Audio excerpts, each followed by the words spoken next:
Over the last year and a half, I've gathered tens of thousands of pages of documents from the Hard Rock Hotel construction project, trying to understand what went wrong when the structure collapsed on October 12, 2019. There were structural plans, plan reviews by the city, detailed shop drawings, project specs, plan revisions, emails about the changes, minutes from construction meetings, and photographs of the project as it was being built. I reviewed them all with Michael Bradbury, a structural engineer in California who's been designing buildings and reviewing building plans for decades. Capable of catching most things because I've just got the experience and have actually designed buildings myself. And what he caught while reviewing the Hard Rock Hotel's design led him to this conclusion. It all adds together. I don't think there's one failure. I think there's a whole bunch that contributed it. But one major failure did stand out, something a member of the construction team even called a mistake in an email. It involves the decking, the metal pans where heavy concrete is poured to form the upper floors of the hotel. The city permitting office approved structural plans in 2018 that called for a thicker, stronger type of decking, 16-gauge deck. But the Hard Rock plans changed in February 2019 to a thinner kind of metal decking, 22-gauge deck. So the way to remember for viewers out there is the bigger the number, the thinner the deck. The thinner 22-gauge deck is also cheaper. The builders never informed the city about that major change, and then they made what Bradbury calls a major error. And the 22 gauge one, that they failed to add more supports to it. That's why they got in trouble.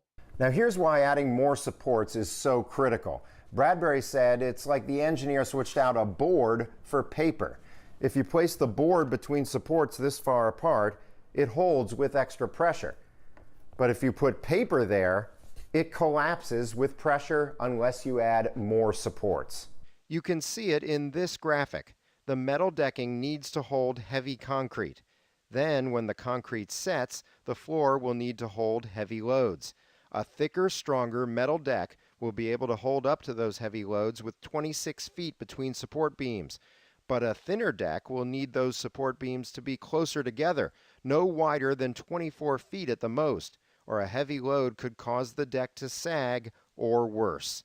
They've got some 26-foot spans, which the deck wouldn't have been able to handle it. The deck supplier actually tried to warn the Hard Rock construction team about this. I found this email exchange from January 2019, where the deck supplier, New Millennium Building Systems, sends the Hard Rock team prices for the heavier deck. The deck supplier says the Hard Rock team can, quote, change the deck back to a lighter gauge as long as they add more supports. But a steel contractor on the Hard Rock team responds that the engineer who designed the Hard Rock, James Heaslip, had made what he called a mistake in his calculations. They decided to go back to the lighter deck. That would have been fine if Heaslip had added more support beams. But Bradbury compared the old plans that called for heavier decking with the ones they ended up using to install lighter decking. And he said the number of support beams in the areas colored in purple and the large spans between those beams are identical. Bradbury found other design problems too. He said more support beams were needed for a cantilevered balcony. He said the concrete on that balcony should have had steel rebar in it, something to reinforce the concrete to keep it from pulling apart. But the plans stamped by Heaslip don't call for rebar there, and the balconies did indeed pull apart from the core of the building. I believe the engineer is responsible for it because he designed it. He should have known. Mr. Heaslip should have known about that. Bradbury has worked as a plan reviewer for the cities of Austin and Denver. He said he would always check the structural drawings to make sure each building was designed properly. But the city of New Orleans has no record of its plan reviewers ever questioning the Hard Rock structural design.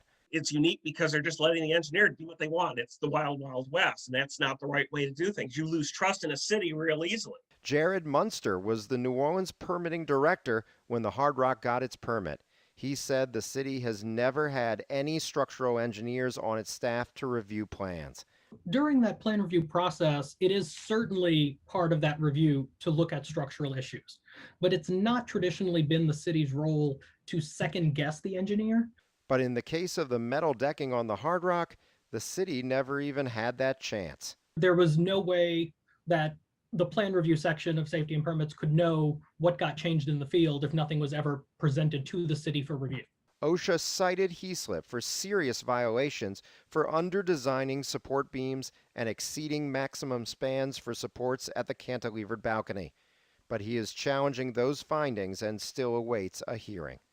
David Hammer, Eyewitness News.